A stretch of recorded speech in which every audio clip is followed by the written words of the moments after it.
Nagtibag ng sukalo at nagkape sa tundo. Hoy, anong ginagawa nyo rito? At syempre, yung kape ko kulay black na puro. At tignan nyo tong isa na to, parang bad trip pa siya dahil pinagpinis ko. Dahil tig-welder na daw siya. Imbis nga daw 200, baka bumaba pa sa 150 yung sahod niya.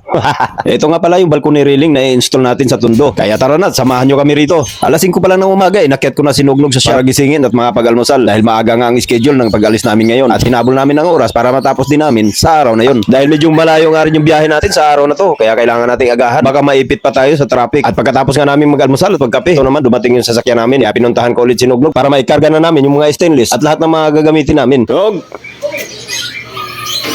Karga natin!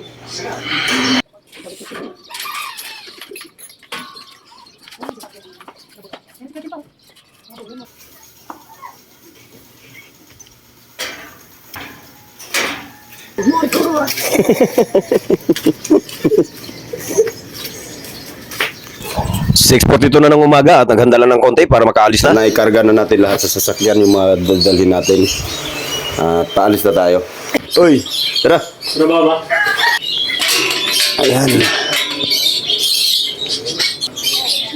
Shoutout nga pala sa mga kapitbahay ko.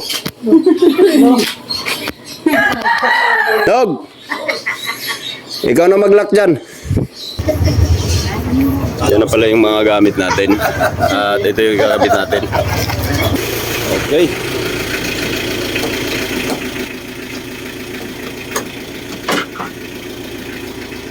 Let's go! 7:51 nung nakarating kami ng Commonwealth. Buti na lang hindi naman ganun ka-traffic. Medyo masikip pero normal lang dito yan. 8:24 nung nasa Balintawa kami. Kaya naman ganito na rin ka-traffic dito. Pero normal pa rin dito yan. 8:45 nandito na tayo sa site.